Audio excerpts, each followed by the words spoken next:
अस्सलामुअलैकुम, मैं असदुल्ला खान हूँ। इससे पहले कि मैं उन चीज़ों पर आऊँ जो मैंने थंबनेल पे लिखी हैं, जो इमरान खान से मुतल्लिक हैं, इमरान खान ने अपना क्या नाम जेल में रख लिया है कि ख़ुद को क्या कहकर पुकारते हैं, और पाकिस्तान तहरीक इंसाफ अब क्या सोच रही है, पाकिस्तान तहरीक इंसाफ ने कौन सी शराइत रख दी हैं, ये तमाम चीज़ों पर आने से पहले मैं ज़रा फैसल वोडा की प्रेस कॉन्फ्रेंस पर कॉमेंट करना चाहता हूँ। फैसल वोडा ने आज जजेस के खिलाफ एक प्रेस कॉन्फ्रेंस की है। फैसल वोडा, पहली बात तो ये है, पहला सवाल तो ये फैसल वोडा है कौन? ये पीपल्स पार्टी के हैं, ये नून लीग के हैं, ये एमक्यूएम के हैं, ये कहाँ से आए हैं, ये कौन हैं? जजेस के खिलाफ एक प्रेस कॉन्फ्रेंस कर रहे हैं और कह रहे हैं, उनसे सबूत मांग रहे हैं, बावजूद इसके कि ये मामला अदालतों में है। अब जो इल्ज़ामात जजेस की तरफ से लगाए गए हैं, जो खतूत उनकी तरफ से लिखे गए हैं, उनको तो खुद सुप्रीम कोर्ट भी झूठा नहीं कह रही। उस पर तो ये सवाल तो सुप्रीम कोर्ट भी नहीं उठा रही कि जजेस झूठ बोल रहे हैं या सच बोल रहे हैं। सुप्रीम कोर्ट ने जस्टिस बाबर सत्तार और 6 जजेस के जानिब से लिखे गए खत पर एक मरतबा भी ये सवाल नहीं उठाया कि हम देखेंगे कि ये सच कह रहे हैं या झूठ बोल रहे हैं, बल्कि सवाल ये उठ रहा है कि इस मामले को कैसे रोका जा सकता है और कैसे जजेस को प्रोटेक्ट किया जा सकता है, मुदाखलत को कैसे बंद किया जा सकता है। पूरी जुडिशरी ये बात कर रही है। और अभी तो 2 बेंचेस बन गए जिन्होंने कल समाअत की है। जैसे बाबर सत्तार का मौक़िफ़ आ गया है, उनका ख़त जो है वो लीक हो गया है, जो उन्होंने इस्लामाबाद हाई कोर्ट के चीफ जस्टिस को लिखा था, और इस्लामाबाद हाई कोर्ट के चीफ जस्टिस भी उस पर डाउट नहीं कर रहे, बल्कि तौहीन अदालत के बेंचेस बना दिए गए हैं। और फैसल वोडा, जिनका आगा पीछा कुछ पता नहीं है कि वो कौन हैं, कहाँ से आए हैं, कैसे जीते हैं, किसके नुमाइंदे हैं, किस जमात की तरफ से हैं, ये सब चूंकि उन्होंने अभी तक किसी को उनके बारे में पता नहीं है, कहते हैं जी मैं आज़ाद पार्टी हूँ। आज़ाद पार्टी सेनेटर कैसे बन सकती है? और बैठ के वो अदलिया के बारे में सख्त ज़बान इस्तेमाल कर रहे हैं। अब क्या कहा है उन्होंने अदलिया के हवाले से गुफ्तगू करते हुए? फैसल वोडा साहब ने क्या फरमाया, ज़रा ये सुन लीजिए। वो कहते हैं कि सस्ती रोटी हुई तो स्टे ऑर्डर आ गया। जजेस पर अब तनकीद कर रहे हैं, अदालतों पर तनकीद कर रहे हैं। रोटी सस्ती हुई तो स्टे ऑर्डर आ गया। नस्ल टावर का सिलसिला हुआ तो कोई नोटिस नहीं लिया गया। अरबों डॉलर की भीख मांग रहे हैं हम आजकल। जरदारी साहब को 14 साल जेल किस कानून के तहत की गई, यानी अदलिया ने क्यों उनको 14 साल जेल की सजा सुनाई? भुट्टो की फांसी के, हालांकि सवाल ये पूछा जाना चाहिए कि जरदारी साहब पर जो है वो मुकदमात साबित क्यों नहीं किए? कौन है जो फिर इंटरवीन करके और मामलात को रफा दफा करता है? और आज जरदारी साहब इस्तिस्ना मांग रहे हैं। खुद जरदारी साहब नहीं कह रहे कि मैंने ये सब नहीं किया, बल्कि वो कह रहे हैं मेरा सदारती इस्तिस्ना है, इसलिए मेरा केस ना चलाया जाए। तो वो कह रहे हैं कि जरदारी साहब को किस कानून के तहत जी दी गई? भुट्टो की फांसी के 40 साल बाद केस खुलता है। 2700 अरब रुपए, सस्ती रोटी, स्टे ऑर्डर, ये क्या हो रहा है? फैसल वोडा साहब कहते हैं अगर आप सियासी लोगों की दोहरी शरीयत पर सजाएं देते हैं तो जज दोहरी शरीयत के साथ कैसे बैठे हुए? कौन सा जज बैठा हुआ है? फैसल वोडा साहब को बताना चाहिए कौन सा जज दोहरी शरीयत के साथ बैठा हुआ है। बानी पीटीआई की चलती, यानी वही प्रोपेगेंडा कर रहे हैं जो जस्टिस बाबर सत्तार के खिलाफ बाकी लोगों ने किया है दोहरी शरीयत का। हालांकि बाबर सत्तार साहब के बारे में मालूम हो चुका है कि वो दोहरी शरीयत के हामिल नहीं है। फिर वो कहते हैं कि बानी पीटीआई की चलती हुकूमत छुट्टी वाले दिन अदालत लगाकर गिरा दी जाती है। मियां नवाज शरीफ को पैसे ना लेने पर सजा दी जाती है। 90 से 95% एक इदारा है जो दयानत से काम कर रहा है। अब पाकिस्तान है तो हम हैं, इसकी हिफाजत हम करेंगे। आईन और कानून में कहाँ लिखा है कि पुलिस और फौज बॉर्डर पर जाने दें? आईन और कानून में कहाँ लिखा है कि हम फिर उसका तमस्खुर उड़ाएं? हमें हर चीज़ का जवाब मिल रहा है, लेकिन ख़त का जवाब नहीं मिल पा रहा। आपके कल परसों के ख़त के बाद भी हमें कागज़ के ऊपर सबूत देखना है। बहुत मजाक हो गया पाकिस्तान के साथ। मैं मज़ीद कहता हूँ कि ये जवाब जल्द आएगा, हम जवाब लेंगे। पाकिस्तान को माशी तरक्की की तरफ लेकर जाना है। सोशल मीडिया पर आप कदगन लगाएं, लेकिन अपने लिए नहीं बल्कि आवाम के लिए लगाएं। मेरी माँ इस दुनिया से चली गई, उनकी इज्जत का मजाक उड़ाया गया, कोई एक्शन नहीं लिया गया। मेरे साथ कोई प्यार करेगा मैं 1000 करूँगा, कोई लड़ाई करेगा तो आगे से लड़ूंगा। पाकिस्तान आर्मी को हर बात में ना घसीटें। आर्मी नहीं होगी तो पाकिस्तान नहीं बचेगा। पर्दे के पीछे बैठकर बात ना करें। ये कुछ बातें तो चलें, ठीक है, पाकिस्तान आर्मी इंपॉर्टेंट है, पाकिस्तान आर्मी नहीं होगी तो मुल्क नहीं होगा, ये सब बातें सही हैं, लेकिन जजों के खिलाफ ये हर्जा सराय की इजाज़त फैसल वोडा साहब को कौन दे रहा है? हिम्मत कौन दे रहा है? शय कौन दे रहा है? फैसल वोडा साहब जो हैं वो किस हैसियत में प्रेस कॉन्फ्रेंस कर रहे हैं? चलिए, सेनेटर हैं, बन गए हैं, लेकिन क्या आपके पास वो सारे सबूत हैं जो आप जजेस के खिलाफ इस्तेमाल कर रहे हैं? तो ये बड़ा इंपॉर्टेंट सवाल है। मेरा ख्याल है कि ये काउंटर प्रोडक्टिव होगा। ये प्रेस कॉन्फ्रेंसेस का सिलसिला बंद होना चाहिए इस तरह की, जिसमें इदारों को मज़ीद रगेदने और फासले पैदा करने की कोशिश की जा रही हो। क्योंकि कोई एक इदारा हो, जैसे फ़ौज एक मोतबर इदारा है, ऐसे अदलिया एक मोहतरम इदारा है, ऐसे पार्लियामेंट एक मोहतरम इदारा है, लेकिन अगर इदारों के खिलाफ इंडिविजुअल्स बैठ के प्रेस कॉन्फ्रेंसेस करेंगे और फिर उनके बारे में पता होगा कि उनका एड्रेस कहाँ का है, तो फिर जाहिर है जो जिनके उनके साथ ताने बाने होंगे उन पर भी तनकीद होगी। यानी फैसल वोडा की इस तरह की प्रेस कॉन्फ्रेंस पर जाहिर है बाकी इदारों को भी तनकीद का सामना करना पड़ेगा। तो मेरा ख्याल है कि ये कोई वाइज डिसीजन नहीं है फैसल वोडा का ये प्रेस कॉन्फ्रेंस करने का। दूसरी बात ये है कि देखिए 11 अरब डॉलर की जायदादें दुबई से जो है वो बरामद हुई हैं पाकिस्तानियों की 11 अरब डॉलर, और डॉन ने तो लिखा है 12.5 अरब, 12.5 अरब डॉलर डॉन ने अपनी खबर में ये लिखा है। अब इस पर जी ये तो कोई गैर कानूनी बात नहीं है, तरह तरह की जस्टिफिकेशन दी जा रही है, मगर कुछ सवाल बड़े इंपॉर्टेंट हैं जो इस पर उठते हैं। मसलन सरकारी अफसरान ने पैसे कहाँ से कमाए, कोई पूछने वाला नहीं है। एक सरकारी अफसर जिसकी तनख्वाह अब 2 लाख रुपए है, शायद उस ज़माने में 50,000 होगी, 40,000 होगी। सरकारी अफसरान पैसे कहाँ से कमा लेते हैं अपनी तनख्वाह के अलावा कि वो दुबई में जायदादें खरीद लें। मुख्तलिफ इदारों के सरकारी अफसरान, ब्यूरोक्रेसी के हों, मुख्तलिफ और सरकारी अफसरान हों, कहाँ से आ जाते हैं इनके पास ये पैसे। परवेज़ मुशर्रफ साहब के पास कहाँ से आए, सारी उम्र उन्होंने एक मुलाजमत की थी, कहाँ से आए थे परवेज़ मुशर्रफ के पास ये पैसे कि उन्होंने बाहर जाके जायदादें बना ली। सवाल पैदा होता है ना कि एक ऐसा शख्स जो मुहाजिर था, उनके बकौल कोई जायदादें यहाँ पर उनके आबाई जद्दी पुश्ती जायदादें नहीं हैं, और सारी उम्र उन्होंने एक इदारे की मुलाजमत की, तो फिर परवेज़ मुशर्रफ साहब की जायदादें बाहर कैसे बन गई, ये एक अहम सवाल है। फिर यानी ये सरकारी अफसरान जायदादें बनाते कैसे हैं। अब जाहिर है एक सरकारी अफसर सारी उम्र में मुश्किल से घर बना सकता है, लेकिन बैरून मुल्क जायदादें बन जाएं, फिर पैसे चलिए आपने कमाए होंगे, कारोबार किया होगा, आपकी फैमिली ने किया होगा, पैसे बाहर कैसे गए, उसका कोई रिकॉर्ड है किसी के पास। ये जो 11 अरब डॉलर या 12.5 अरब डॉलर के पैसे ये कैसे बाहर गए हैं, कोई तो इसका सबूत, कोई रिकॉर्ड होना चाहिए।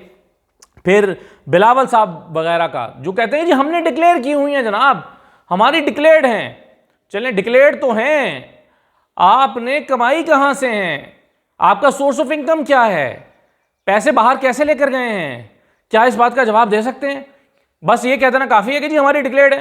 मोहसिन नकवी साहब भी कह रहे हैं मेरी अहलिया की जायदाद जी डिक्लेयर की हुई है, तो डिक्लेयर तो की हुई है, लेकिन उसका सोर्स ऑफ इनकम, उसकी पैसे बाहर ले जाने के तरीक़ाकार, क्या ये सारा कुछ जो है वो मौजूद है रिकॉर्ड पर, नहीं है।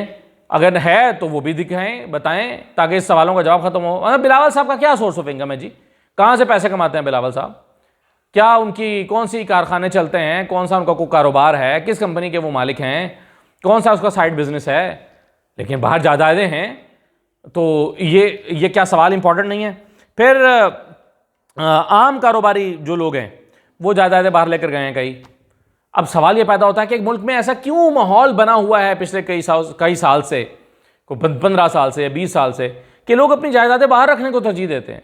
आज पाकिस्तान में बेचैनी इस कदर है कि कोई शख्स अपनी प्रॉपर्टी पाकिस्तान में नहीं रखना चाहता। लोकल इन्वेस्टर भी अपने पैसे उठा के बाहर ले जा रहा है, कुछ लीगल तरीके से भी ले जा रहे होंगे, लेकिन ये सोचने की बात है कि आखिर क्यों लोग मजबूर हो गए हैं कि वो अपनी जायदादें उठा के बाहर ले जाएं। कुछ तो वो सवाल है ना जो मैंने पहले उठाए हैं, लेकिन जिन पर सवाल नहीं उठते, यानी उन्होंने वाकई लीगल तरीके से पैसे बनाए भी होंगे पाकिस्तान में, कमाए भी होंगे, लीगल तरीके से लेकर भी गए होंगे, लेकिन क्यों आखिर वो मजबूर हुए हैं कि अपनी जायदादें बाहर उठा के ले जाएं। क्यों पाकिस्तान में वो अपनी जायदाद को सिक्योर फील नहीं करते, क्योंकि यहाँ पर जो ज़रा सा सर उठाता है उसके आप फाइलें खोल लेते हैं, और उसके यहाँ पर उसके पीछे पड़ जाता है, इदारे पड़ जाते हैं CDA के और बाकी इदारे कि जनाब ये आपका गैर कानूनी है, ये आपकी ज़मीन गैर कानूनी है, ये आपका कारोबार गैर कानूनी है, ये आपने फ़लाँ नहीं किया, आपने फ़लाँ नहीं किया। तो लोग फिर समझते हैं कि ठीक है अपने पैसे उठाओ और बाहर जाओ ताकि आपको इस मुश्किल सूरत हाल से दो चार ना होना पड़े। फिर हम कहते हैं कि जी आप पाकिस्तान में इन्वेस्ट करें। कैसे करेंगे जब उनके सरमाए का तहफ़्फ़ुज़ नहीं होगा और वो अपने पैसे बाहर ले जाके आओ। ये भी एक पहलू है इस सारे मामले को देखने का। तो ऐसा माहौल बना दिया गया है कि हर शख्स अपना सरमाया जो है वो बाहर ले जाने को तरजीह देता है। और फिर एक वजाहत दी गई है पाकिस्तान से जायदाद बाहर होना कौन सी गैर कानूनी बात है। ये मैं अभी एक सियासतदान की बात सुन रहा था, जी कौन सी गैर कानूनी बात है कि अगर मुल्क से बाहर जायदादें रखी हुई हैं, बिल्कुल ठीक है, कोई गैर कानूनी बात नहीं है। तो फिर आपका यहाँ पर पाकिस्तान में सियासत करने का भी क्या जवाज़ है। अब अगर आपकी जायदादें बाहर हैं, आपके बच्चे बाहर हैं, आपका कारोबार बाहर हैं, तो पाकिस्तान को क्या आप हुकूमत करने के लिए आते हैं? जब हुकूमत कर चुकते हैं, अपोजिशन में जाते हैं तो बाहर जाके बैठ जाते हैं। 5 साल बाहर जाके भी सेनेटर के तौर पर बैठे रहते हैं और पाकिस्तान वापस आके अपनी पुरानी 5 साल की तनख्वाहें भी वापस लेते हैं कि जी मैं 5 साल बाहर रहा हूँ, मुझे सेनेट में मैंने काम नहीं किया। इसहाक डार साहब से पूछे ना कोई, जी मैं तबीयत की खराबी की वजह से मुल्क से बाहर था, लंदन में रहा हूँ, सेनेट में आया नहीं हूँ, सेनेट में हाजिरी नहीं लगाई, काम नहीं किया, देखिए मुझे मेरी सारी तनख्वाहें दी जाएँ, और सारी तनख्वाहें वापस लेते हैं और फिर हुकूमत में आ जाते हैं। जब ये हुकूमत जाएगी इसहाक डार साहब अगली फ्लाइट से बाहर होंगे।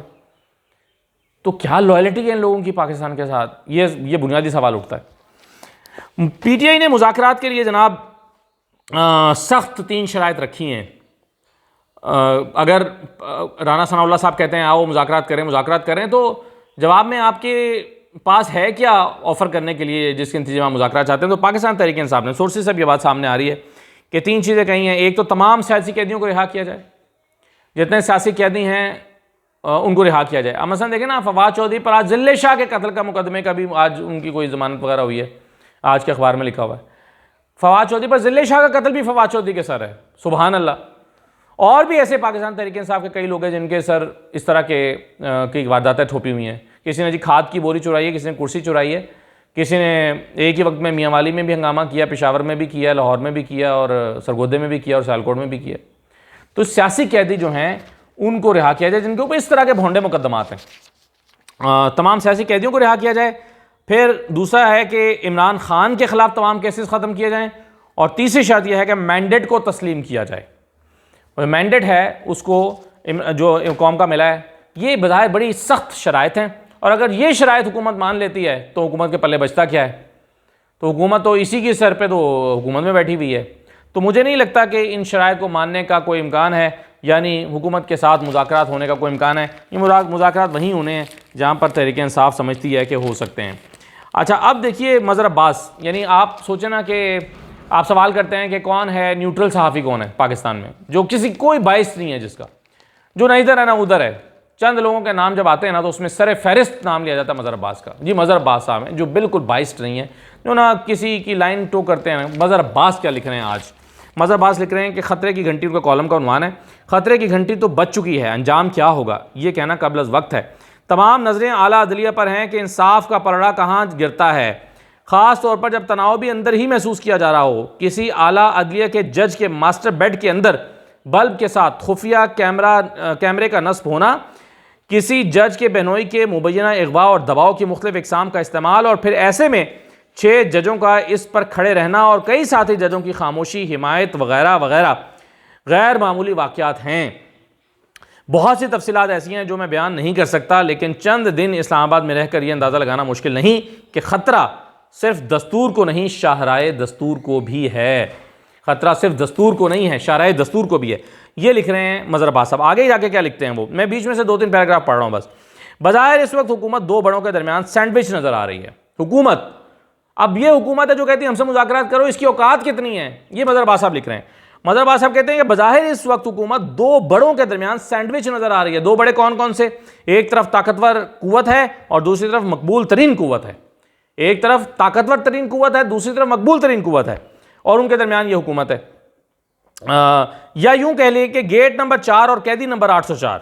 इंतजार है तो बस ताकतवर तरीन प्लेयर का, जिसे आला अदलिया कहते हैं। ये मज़हर अब्बास साहब लिख रहे हैं। आखिरी 2 पैराग्राफ में वो लिखते हैं कि 9 मई की पहली बरसी पर शिकवा जवाब शिकवा ने सूरत हाल को मज़ीद संगीन बना दिया है। यानी ये नहीं होना चाहिए था, उधर से भी प्रेस कॉन्फ्रेंस, इधर से प्रेस कॉन्फ्रेंस, वो समझते हैं ये नहीं होना चाहिए था।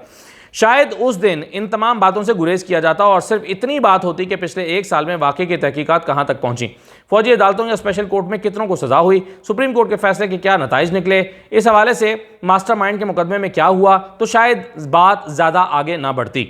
मुआफ़ी का मुतालबा हुआ तो दूसरी तरफ से इनकार ने मामले को मज़ीद संगीन बना दिया है।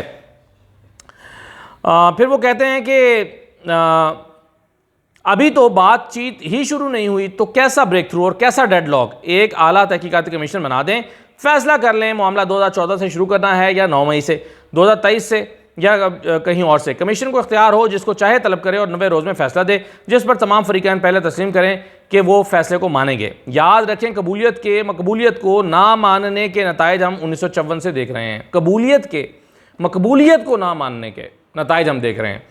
फिर आगे वो बात करते हैं, कहते हैं कि रह गई बात कैदी नंबर 804 की, तो सुना है कि साबिक वज़ीर-ए-आज़म इमरान खान ने अपना तारुफ ये नाम रख लिया है, तारुफ या नाम ही ये रख लिया है।